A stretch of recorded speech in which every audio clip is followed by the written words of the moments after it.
I'm trying to decide, do I want to keep organizing my collection with spreadsheets or do I want to use some sort of professional software like ComicBase? Why not both?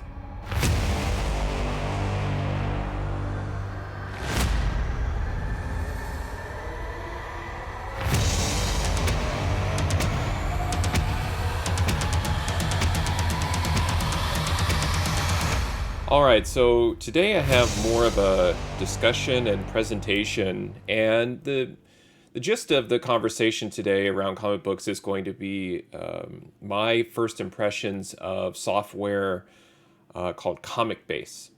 Now, I have been buying from Atomic Avenue. Um, Quite a few of my unboxing videos are about buying comics off of that platform, just as an alternative to, I would say, more expensive outlets like Mile High and even Midtown.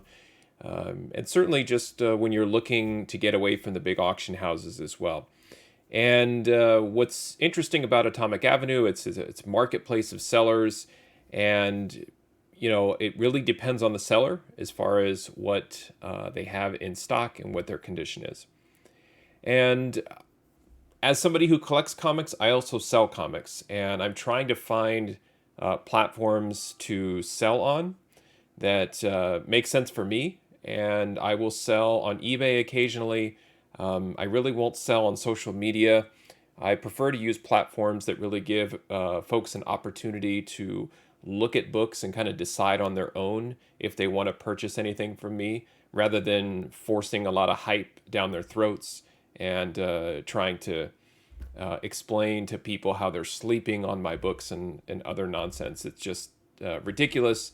It irritates me, drives me nuts. So I don't want to do that to somebody that's looking to maybe acquire some books from me. So you're not going to see any whatnot sales or YouTube channel auctions and things like that from me. I put my books online for sale, and you can take them or leave them. And that's really what I choose to do. I do take a lot of pride as a seller in terms of packing my books and making sure that they're graded accurately. So if you are on the lookout for books like that from a particular seller, although this is not an advertisement for me selling books, you can check out my eBay store or my eBay page. But soon you'll be able to check out my store on Atomic Avenue. Now, to get started with Atomic Avenue, you need to purchase software from them, and it's not Atomic Avenue. There's a parent company called Human Computing that operates both ComicBase and Atomic Avenue. So the first step is getting the ComicBase software. Now, there is a free version where I think you list up to 500 books. There's a lot of limitations there. I feel like the minimum to actually use ComicBase the way that I'm going to propose and show you here is the professional version. And there's about $100 to $150 depending on coupon codes or when you purchase the software. So there's that initial buy-in. So you have to be kind of dedicated to the hobby already. But if you just want to mess around with the software and see what it's like, you can grab that free version at any time and take a look at it. So it's very similar to a lot of the trials and everything, but it's a fully functional, to some degree, version of their software. Now, what I'm going to do is kind of walk you through ComicBase, but it's not a whole tutorial on how to use it. It's just sort of my first impressions, my pros and cons with it.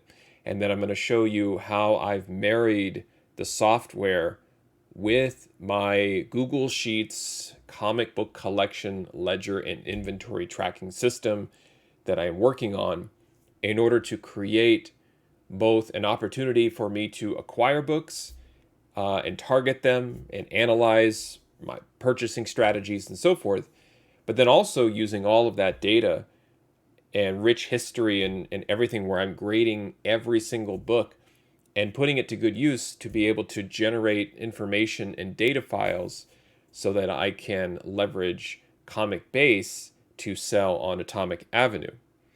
So if there's a lot of moving parts there and it's a little confusing, I think it might be better just to go ahead and share my screen and show you the software and my process so that you can kind of see at least where my head's at and what I'm thinking about doing.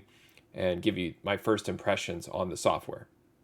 Okay, so this is the ComicBase interface. Like I said, this is not going to be a full tutorial of the software. It's really just my first impressions. The resolution is going to be what it is. So if some of the text and the data is a little tiny, like I said, the data isn't super important as I would hope my opinions of the software. So the first thing I would say is this is a comprehensive database of comic books. So if you're looking for things like who wrote the book, what is the storyline, so sort of that sub series, if you will. So if there's a particular storyline happening, any notes, which I would say almost are like key information. But if the notes, such as this Avengers 273 says versus the Masters of Evil, that doesn't necessarily mean it's a key necessarily. And then the storyline, I think it's kind of like the title of the book. So when you typically open it to that first page, and it'll say Rights of Conquest or something, written by Roger Stern, art by John Buscema. So a lot of really useful and interesting information. So my first impression is when I do unboxing videos, I go through and I'm putting some details around each book so that if you don't really know which book I'm holding up, I have some additional overlays in the video that has some detail. So my first thing is I'm probably going to use some of this information to better explain what the book is. First thing is kind of like the cover date or release date. I like to put that sometimes so you can see the age of the book. Maybe the story, the art, the creator credits. I like to put that because sometimes that's important. So it might be a non-key, but it might be of a very established, well-known sort of Hall of Fame-like creator, and that provides value in the book where maybe the story or a character's first appearance isn't really considered to be a key or is non-existent. So right off the bat, I really like the data. I like the details here. And you can look at it almost like an Excel grid, or you can double click here into the book and you get into some of these details here. All right, so if we dig into the details of this particular issue, what you'll see here are things like the issue number and the quantity and the condition, cost, and some other things.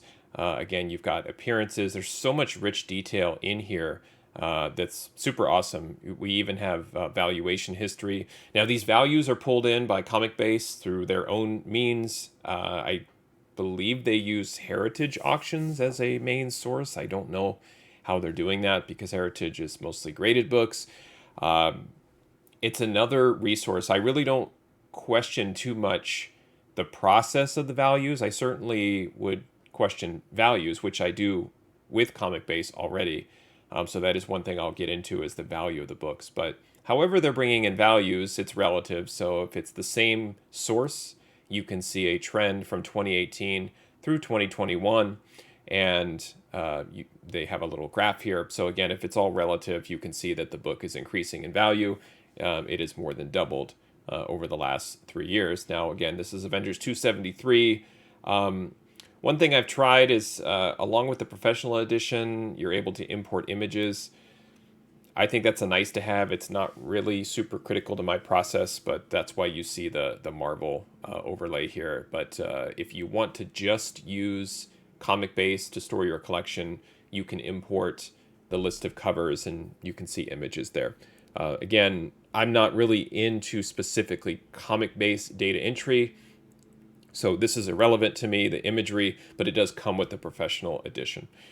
So again, lots of detail here. So I would make use of this detail when I'm creating videos and trying to maybe tell a better story about the book. But day to day, managing my store or my collection through spreadsheets, not all that interesting to me. But you can do data entry right here in the cell. So if you wanted to say, you know what, my price to sell the book, I'm going to sell this book for $5.50, and you hit enter and it's automatically updated. So it kind of works a little bit more like a database slash spreadsheet, which is great. It's you can overwrite the notes too. My notes go here. And then they have all of these options when you're updating because they will put out and publish updates, which updates values and everything like that, and you can decide whether or not you want notes and some other fields to be overwritten. So the pros, if you are going to use the software as it's intended to be used, which I always like to use things the way that they're not supposed to be used, because that's what I like to do. I like to break things. And in this case, there's a lot of flexibility in terms of the data that ComicBase provides to you and the data that you put into ComicBase. And by that, I mean it's your localized version. So you have your own local database file that is a snapshot of the ComicBase database. So it's kind of the best of both worlds. So I would highly recommend, if you're not organizing your collection in some way with some tool, whether it be Excel, Google Sheets, ComicBase, a Word document, maybe you write on the outside of your box, you have to have some sort of tracking system.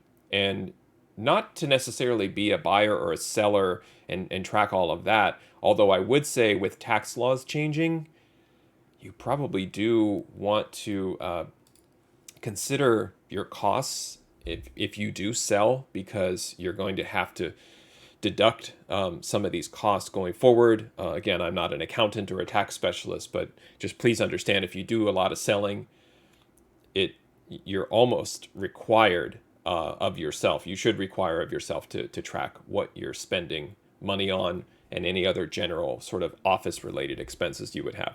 Okay, so enough about that. The point is, you should be organizing your inventory. If you're not buying and selling, but let's say you're grading, one of the spreadsheet tabs I have is identifying books in my collection that are worth your time and your money to get graded. So I may have a 9.6 laying around and think, well, it's not a 9.8, but when I compare it to GPA values and other things, it's worth some money. So why not try and get it graded? So that's what I do with all of these things. Now, how do I combine ComicBase and my spreadsheets to create kind of a workflow or a process? So my workflow is pretty lengthy in terms of when I'm analyzing books, looking at comic book speculation, looking at prices and so forth, all the way through actually acquiring the book to grading it.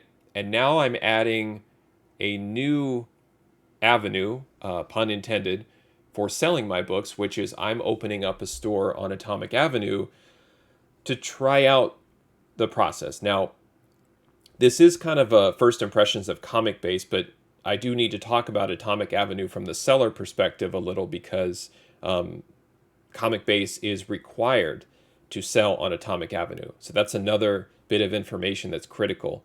You have to have ComicBase to publish the books that you have for sale on Atomic Avenue. Now, the publishing of your books to Atomic Avenue, that's automated.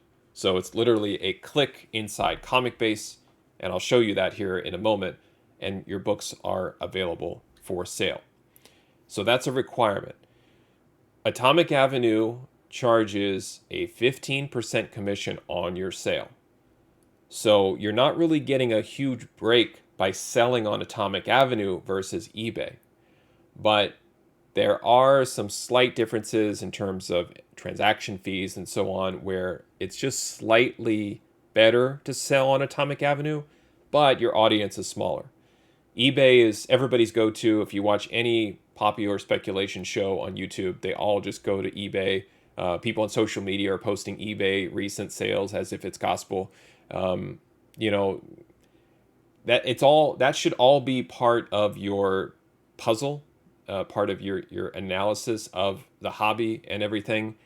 I use information. I follow people that I don't like because I need to see what they're hyping and what they're pushing and why they criticize or question certain prices. I need all of that information, right? So you should still use that, but go through and really look at values produced by as many sources as you can in order to kind of arrive at a value. and what you would want to potentially sell or collect or grade based on those values and all of that. So let's get into some specifics here. So if we go back to ComicBase, one of my criticisms is the value. I don't think it's current or accurate, or I don't think it moves as fast as the market does, and that's one of the reasons I buy from Atomic Avenue, is to sort of exploit that, exploit the difference in time between the value that the market is saying a book has and the actual value that gets posted. So in ComicBase, what you can do is come up to Internet and say check for updates, and it will go through and actually determine whether or not there is an update to the database in terms of the book values and even the software edition. And then you get prompted to download it now if you want to. So when you first install ComicBase, you basically get like a blank database in terms of your items. Now, you'll get all of the information that's provided by ComicBase, but it doesn't have any of your data in here. So if I press F12, what I get is a summarized version of my collection. It's the collection statistics panel. And you can see here that we have an option to download and update. And so this is where you would have the opportunity to upload or update your software with the latest prices. And again, all of this can be automatically done for you. I don't update it because my source of truth is my sort of empire or collection of Google Sheet, worksheets, and spreadsheets, and so on. So I use that as my source of truth. I find that to be the most flexible. Spreadsheets have evolved into allowing you to create scripts and queries and things like that. So although, just having everything in a spreadsheet and doing a lot of duplicate data entry is not something I really recommend. If you can use it more like a database, a true database where you have tabs that have lookup values and things like that, then that's what I'm doing, and I would highly recommend using it that way. But if you're just using it as storage, you may as well just use ComicBase out of the box. But I don't use it that way, and I'll show you exactly how I use it. So you can see in that collection statistics that I had 0 comics. So that's exactly how you will start. So you can go through and you can, if you don't have anything digital yet, you can start to data enter your comics by simply just updating the quantity and maybe touching the condition column as well to start entering information. Now, what I do is I take information out of my comic book acquisition ledger, and this is a complete history of all of the orders. You've seen these in the unboxing videos when I do my order analysis. And here is an example of this spreadsheet. So this is my master ledger, and this contains all of the books that I have acquired since late 2019. And what I'm doing also is I go back through my original collection. I'm just creating new rows in here that just says I've acquired this through my personal collection, and then I add it to this master ledger. So if this ledger ever went away, I'd be in trouble, but because it's backed up to the cloud, I always have backups here. So I've got a lot of information, a lot of numbers here. This is a recent order from Capco Comics. Again, I did the unboxing on this one, and I went through and analyzed the entire order. So if you did want to see kind of a summary of this is basically what happened. This is my pressing data. So if I come back here, you can see these are all the grades that I assigned the books, the fair market value, the CGC value. And remember, this is the one where I flipped them all 9.4, flipped them all 9.8, and so on. So this is kind of the way that the grades worked out. And then what I decided to do is say, well, if some of the books, maybe they need a press, maybe some books I want to save to send into CGC. What if I just want to sell some of the books? I want to just go ahead and kind of return them back to the market. Maybe they didn't come in quite as near mint. I want to upgrade the copy. Like, I've got a lot of different options here. And what I decided to do is take a few of these and see if I could post them to Atomic Avenue for sale. So right here at the top, I've got Avengers 230 and 273, and then I skipped Batman and went right to Captain America 267 and 405. I just picked them kind of randomly, just picked a couple of Marvel titles, but also Captain America is in an 8.5. Obviously didn't come in near mint as described by the seller. But that's one thing with Atomic Avenue, is that sometimes they do ranges. So every site appears to have their own grading standards, and I don't want to get into that too much, but it didn't quite meet my criteria for near mint. So what I decided to do is to take this and keep expanding it. So I know that I'm getting a lot of comments and feedback where they like to see, folks like to see the how I'm using spreadsheets to manage inventory, and they're wondering if they could get a copy of it or maybe a tutorial on how to set this up. And I promise that is coming, but I keep changing it, so I don't want to necessarily show you how to use it and then change it, because that would be annoying. But certainly some templates and some starter kits for this are in the works down the road. So the more videos of these that you watch and you get kind of familiar with what I'm doing and kind of get the background and the context, then when the spreadsheets become available to you, it'll make more sense, hopefully. At least that's the theory. Okay, so let's take a look at a couple of these books. So Avengers 230. So if I keep moving to the right, I've got my, what I would consider to be my pressing status. So like the letter P is kind of what I write on the back of the backing board as a book that would benefit from a press. Now I'm actually adding HP, which is a humidity in a press. And then if I press the book, how did it turn out? What was the original grade and how much value did I add, and so forth. So I've got a lot of pressing related data in here now. I've got pressing potential, which is things I've talked about in the past. Like if you do mark a book in my spreadsheet as a book that would benefit from a press, well, what is the potential gain? So in this case, if I pressed Batman 407 and it pops a 9.8, I've just added $300 to its current value as a raw book in a particular grade. And then, Avengers 230, if I pressed it, would only be adding 40. So I use that information to prioritize which books I should press. It doesn't necessarily mean I'm going to press Batman 407 first, but at least kind of guides me to books that maybe would require attention, or I want to be more careful with, or I would maybe want to send to a professional presser. So I've got a lot of pressing data in here now. And then what I just added over the last 2 or 3 days is all of this Atomic Avenue related data. So let's start here, column AR.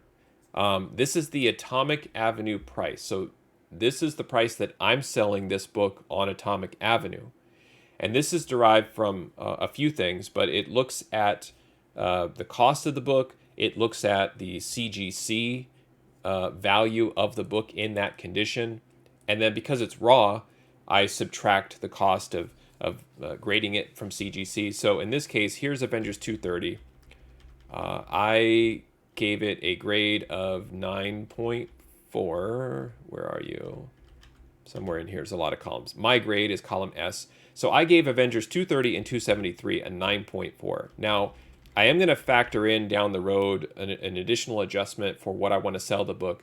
If I feel like it can benefit from a press, then a 9.4 should be, or a 9.4 that would benefit from a press should be more valuable to you than just a 9.4.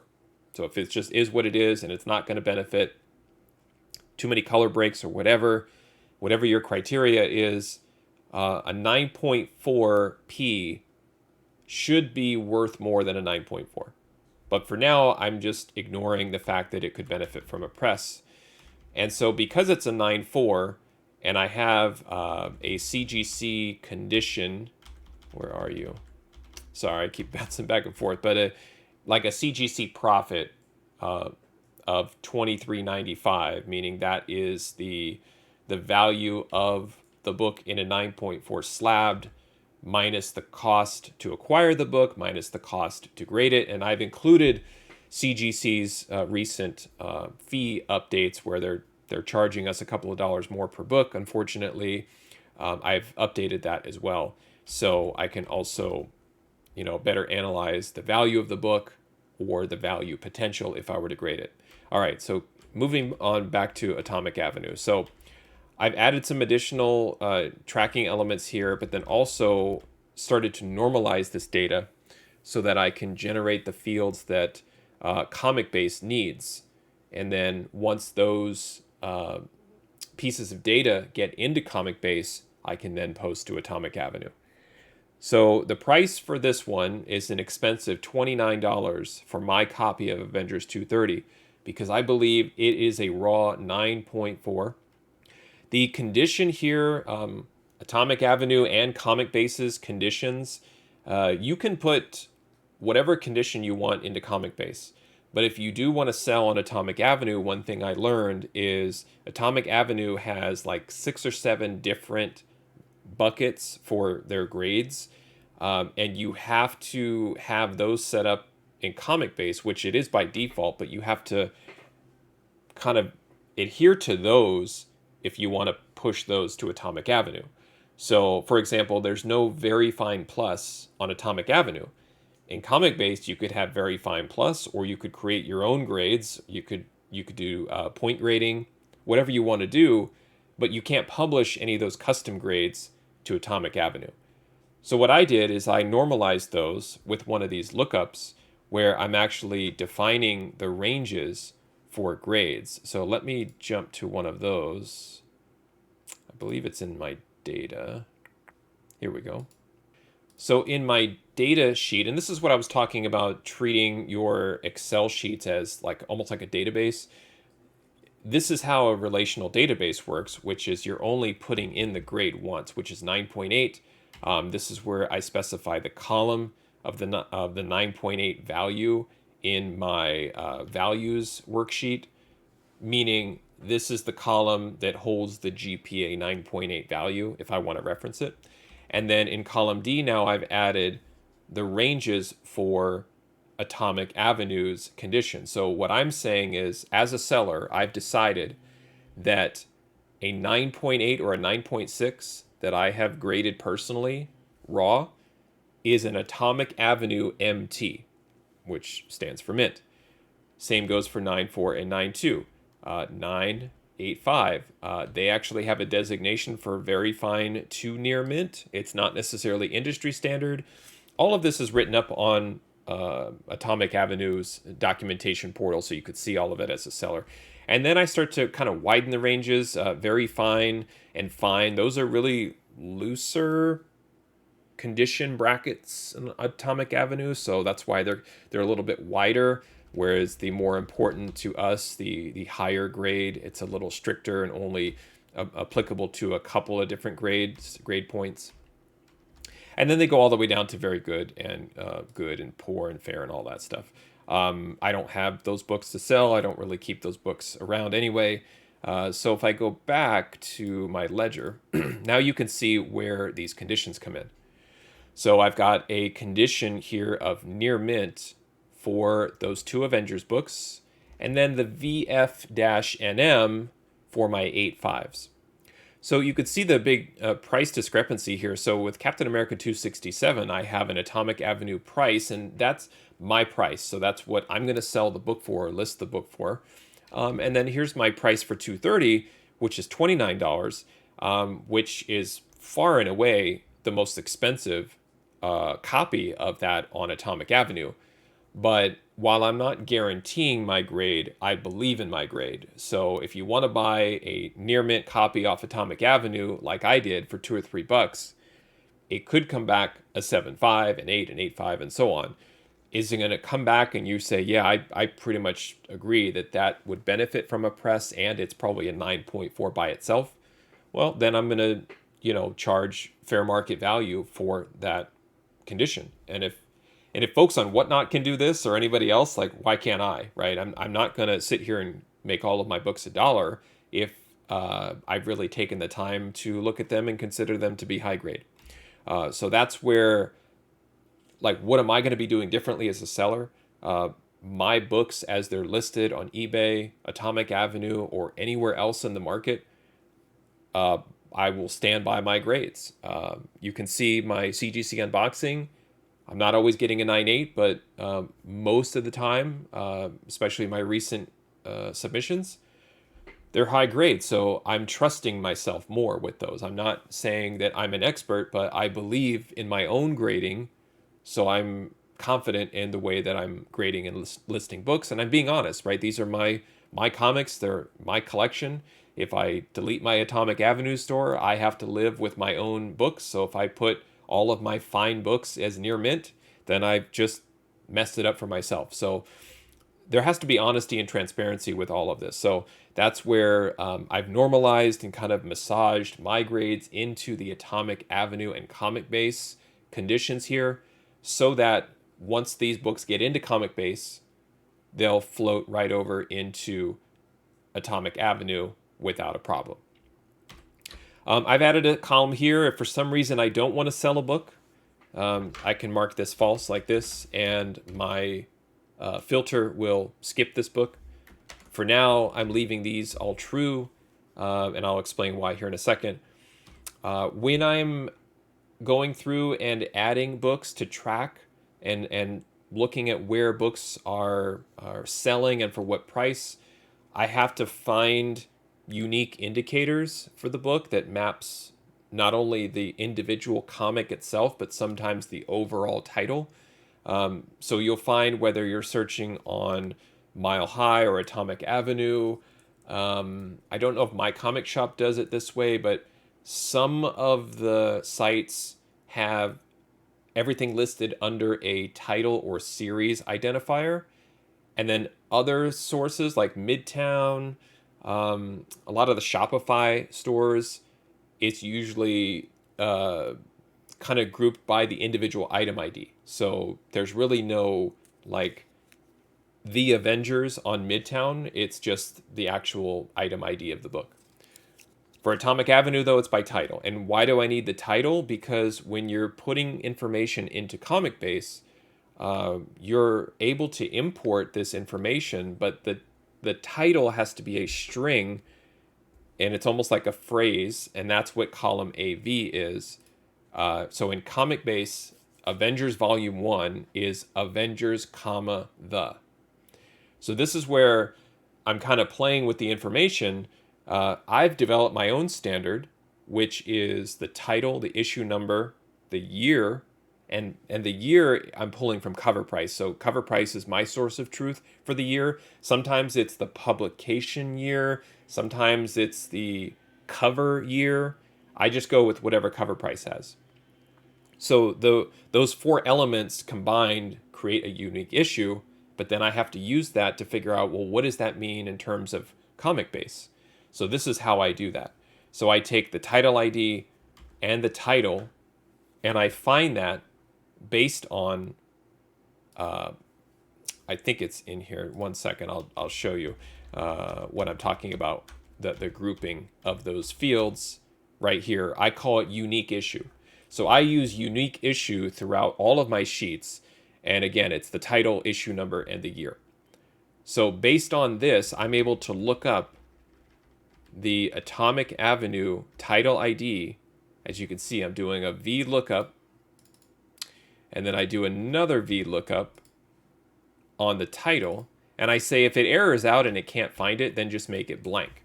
So the title is a required field, and I'll show you what I mean by that here in a second.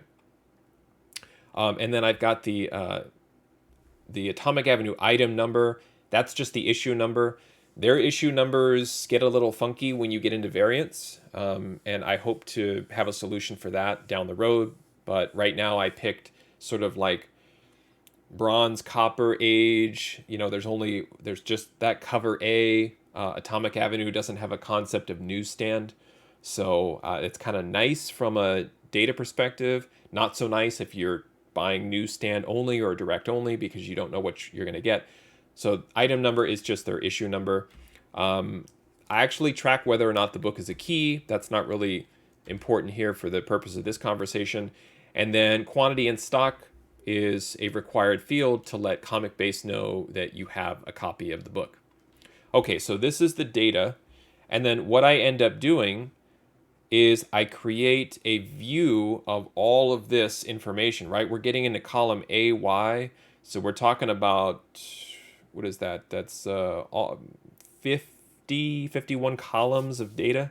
It's a lot of stuff. How do I get this information into ComicBase?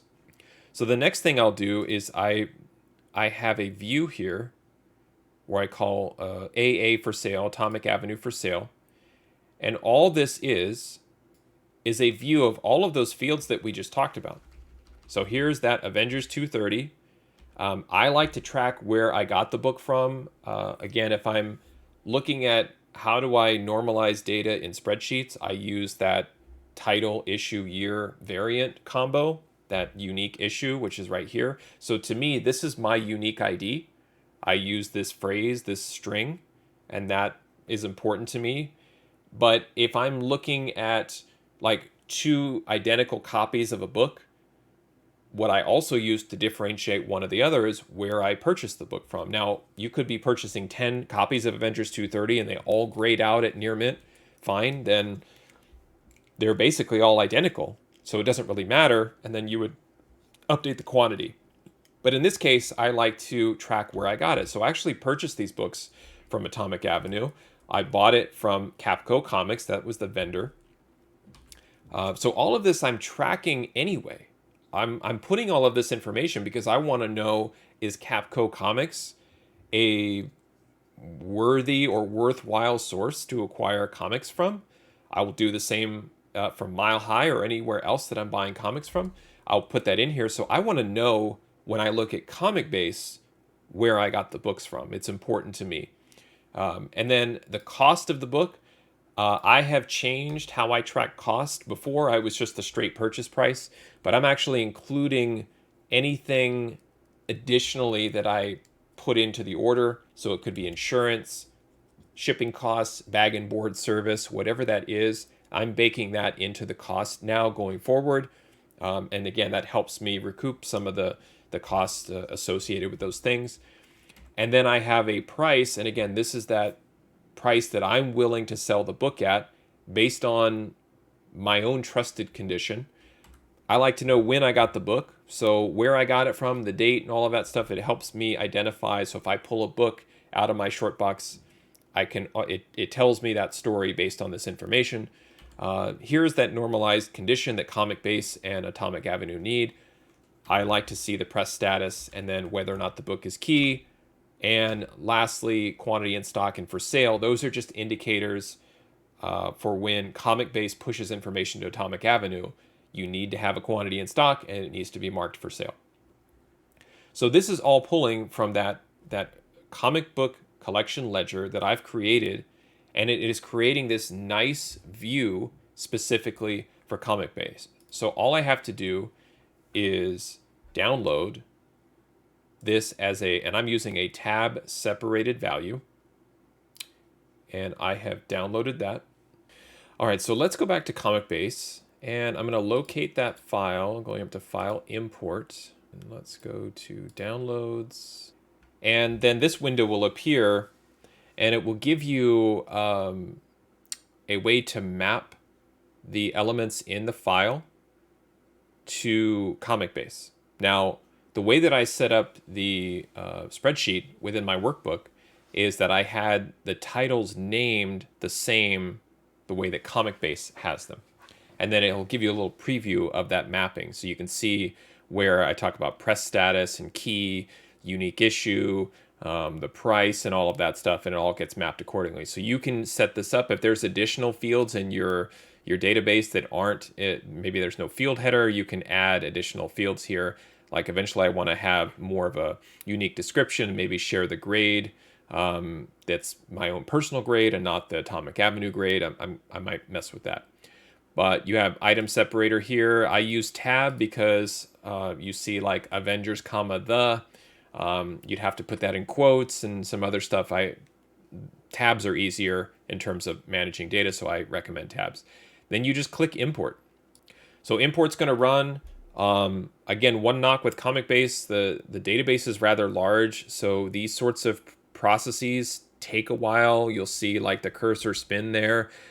It's not the quickest tool, but if you're working with spreadsheets, it's pretty much instantaneous. So if you're doing all of the work there, it's another reason why I'm kind of working outside ComicBase and then bringing information in.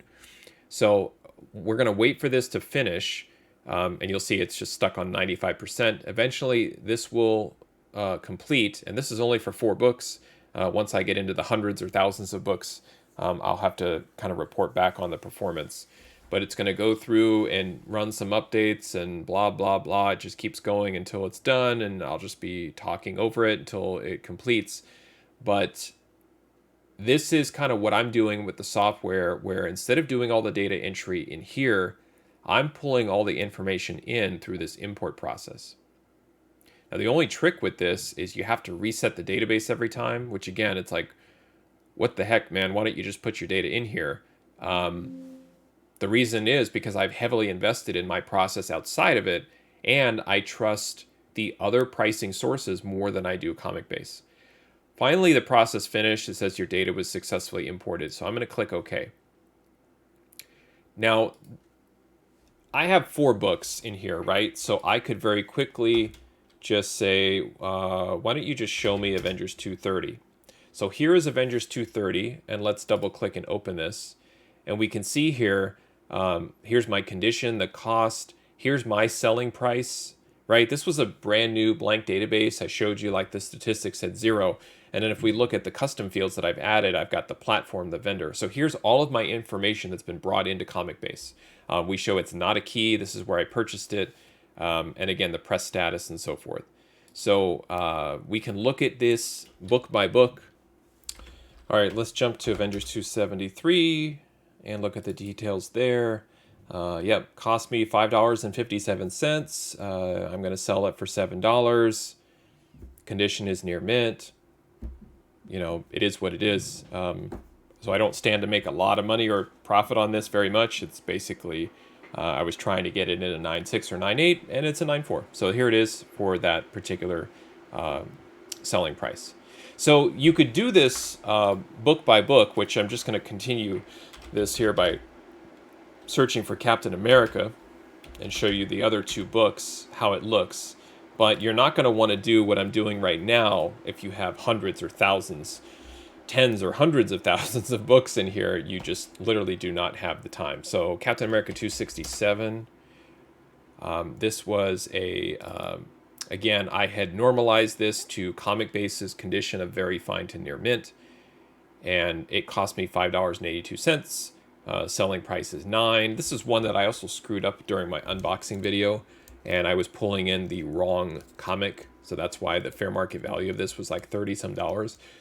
So I made a mistake with that. Even made a mistake purchasing it, actually. It has some value, yes, but because it came back in an 8.5, not as much as I thought.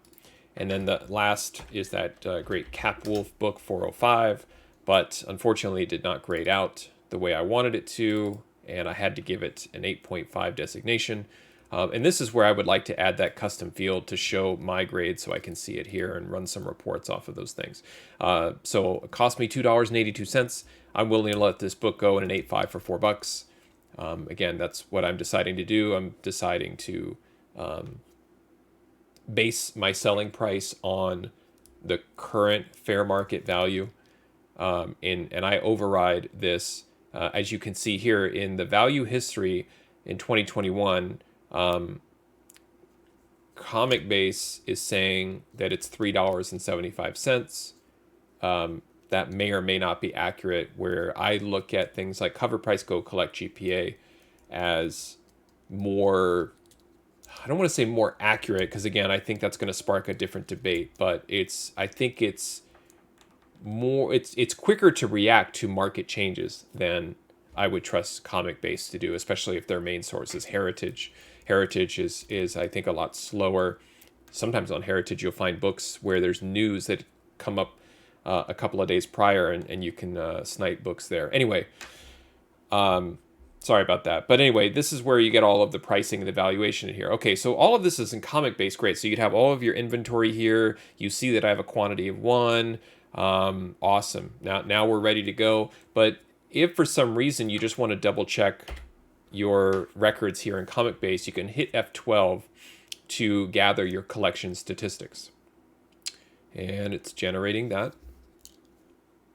And here are the statistics for the collection as I have in ComicBase. It is saying that I have a collection of comics with a current value of $14.70. My asking price out of all of them is $49. It cost me $18.03 to acquire those 4 books. And my markup is $30.97, and there are averages here. All right, so I have my own statistics here. Too many sheets. Here we go. AA collection statistics. And these values are based off of this AA for sale. So just to kind of repeat the whole process end to end, I have my ledger that I do all of my data entry. Then I normalize that information for ComicBase right here on this sheet. And then I summarize it here in the same way that ComicBase does so that I can compare the two.